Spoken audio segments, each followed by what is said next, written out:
Hi, this is Hall of Fame jockey Mike Smith. You're listening to the Horse Talk Show. Back on the Horse Talk Show, presented by Peterson and Smith Equine Hospital and Complete Care.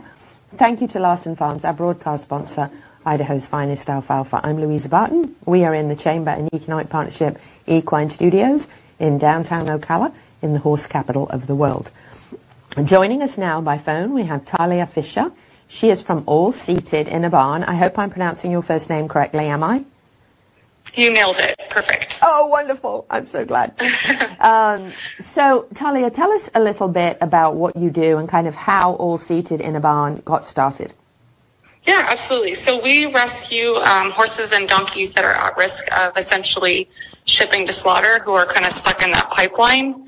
And so we got started by, we rescued a donkey. Well, I rescued a donkey back in 2018, and I had no idea what I was doing. I had never owned a donkey. I've only ever owned horses, and it took him about a month to get to me, but when he did, I literally started crying because he was the sweetest thing in the whole world. Oh. And I couldn't believe a donkey, that. Just to interject. Do you? Yes, I do, and I love her. She's so funny. I know where stubborn as an ass came from now, though, because she does have her moments. But yes, she's a lot of fun. They're so much fun, and they're so smart, and I was just like mind blown. And so all of my friends and family and everything started coming over and meeting him because they had never met a donkey before. And it just turned into this thing where then all of a sudden we started educating people about, like, oh, you know, they slaughter donkeys specifically for a tea and they use their hide, and to, well, you should start rescuing horses and donkeys. And then it led to me and 3 of my friends saying, you know what, why not? Let's try it. Let's do it. Let's see what happens. And 1 turned into 3, turned into 5, turned into hundreds. Yeah. And then here we are, 2022 and moving forward. Gosh. So actually you started this sort of right before the pandemic actually started. So this has been kind of a bit of a journey, I'm sure. And I'm sure that the pandemic probably brought about some situations as well that people were in hardship, problems. So how many acres do you have, and how many horses do you currently have on the farm? Well, so it's more than just one location. Okay. So we have several locations. We have a couple in Bakersfield, California, and then we also have several fosters. We have a trainer down south that has about 17 of our horses that are in constant training and just keeping them in shape, exercising, and making sure that they're doing what they need to do to stay healthy. And then we've got horses in a quarantine facility in Texas and rented pasture quarantine in Texas. We've got horses at vet hospitals between California and Texas. So they're kind of spread out. Most of them are in California and Bakersfield, but then depending on the horses and what they need, they're shoveled around to different spots. Okay. Makes sense. So how do you go about finding them and rescuing them? And can you tell us about the most recent acquisition, I think, of 50 horses? Yeah, so most of our horses come from the auction. We do get a lot of owner surrenders, and we do take in horses from animal control here in Central California. I'm sorry, Tahlia, can I interrupt you one second? Okay. I'm sorry. I was supposed to, my very efficient director reminded me to put a graphic warning up for people who are watching. If you are very sensitive, which I actually am and was when Gigi showed me the photos, but if you're very sensitive or offended or anything by horses in poor physical condition, this organization obviously rescues them in poor physical condition. So just want to warn people, if you're watching at the moment, and you want to step away, if you're concerned about it bothering you, some of the photos may be a little graphic. So there you go.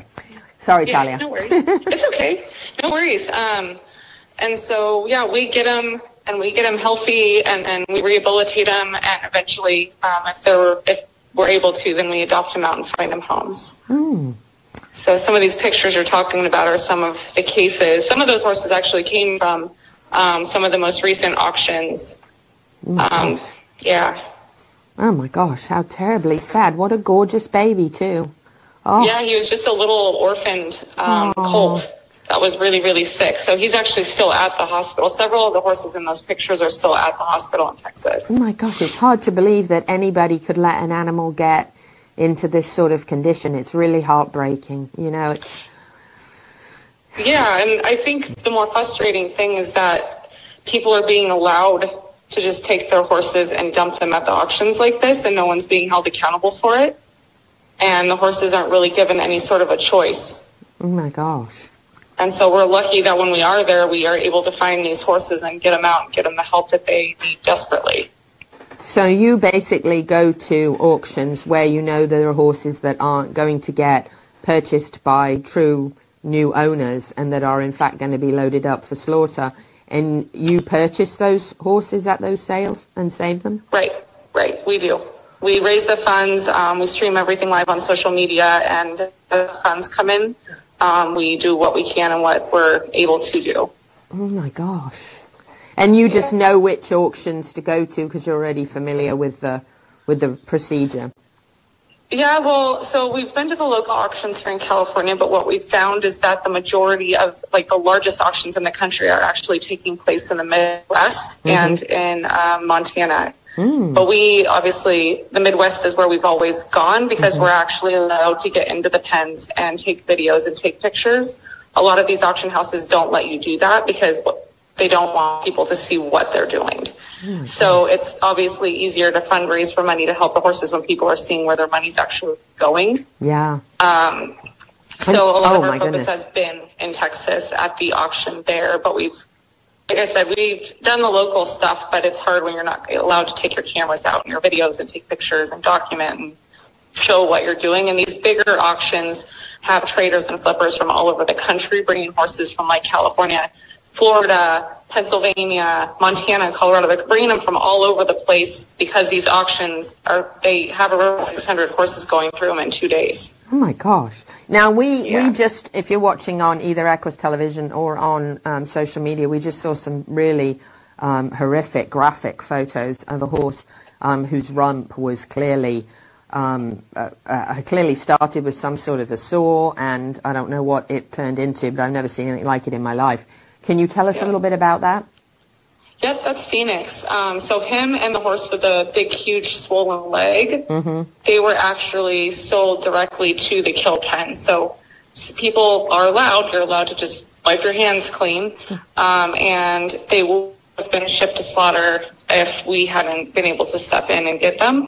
And they've actually, both of them are still at the vet in Decatur, Texas, and they probably will be still for several months. But yeah, they were the two, well, especially Phoenix is probably one of the most horrific cases of neglect I've ever seen in my entire life. Oh my gosh, I've never seen it. I don't understand how anyone could do this to an animal. I'm just, I can't even believe that, I can't believe that anyone could do this. It makes me want to go and save them all. Yeah, and like he sat there, I mean, that's an injury that's been like over a year in the making. Yeah. And nobody did anything about it. Like the horse sat there suffering, getting worse and worse and worse. Oh my gosh.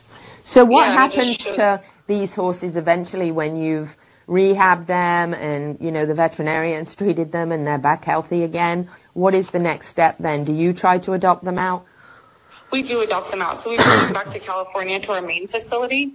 And then we start them under saddle. We kind of see who they are, what direction they want to go, what do they want to be, who do they want to become. And then that helps us be able to set them up for success with their new home. My goodness, Gigi just told us 1 minute, and I have so many more questions to ask you. So we would love to. Do you want to do?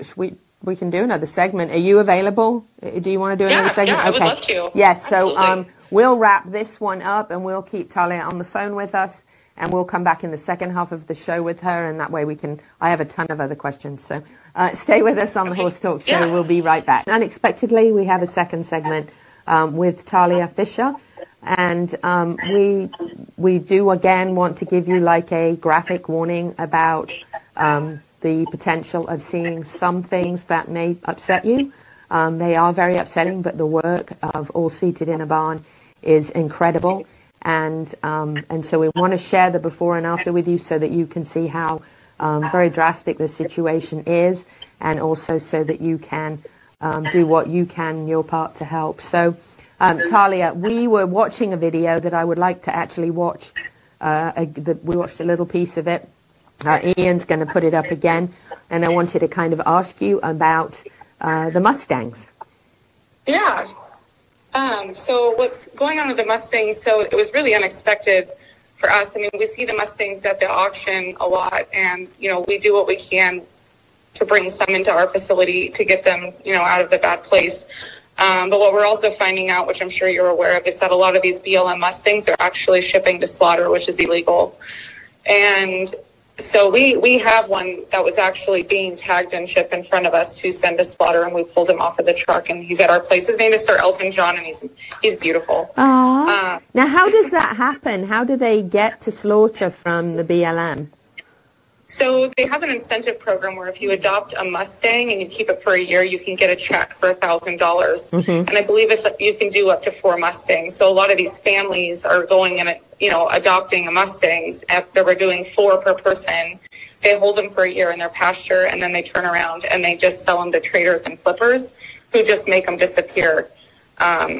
There's no one to hold anyone accountable. So they're not checking the horses to make sure they don't ship. So it's a really easy loophole to make them disappear. Oh my gosh, that's so awful. Yeah. And so we were notified of a group of 18 Mustangs on Stroud Kill Pen in Oklahoma.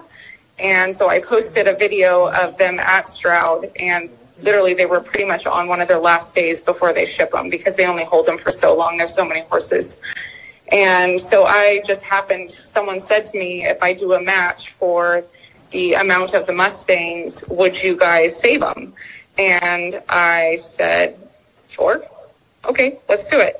I'm not one to turn things down, and I always find a way to make it happen. So unexpectedly, we raised the funds and the match within like 2 hours. Wow. It was insane. And so we sent in the money. So now we have 18 Mustangs under our care that we currently have in quarantine on a pasture in Texas that'll stay there for up to a month. And in the meantime, I'm reaching out to like Mustang sanctuaries just to see if there's anyone that can help, but a lot of them are full right now.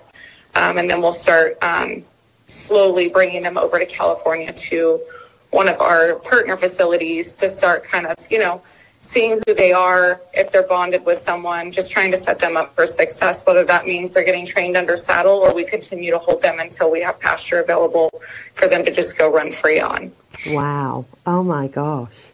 Well, yeah. that's really amazing. Now, recently there were 50 in Texas that you saved, and they were from an auction also, and those were a variety of different breeds, right? And these are some of them Correct. that we're seeing, yeah.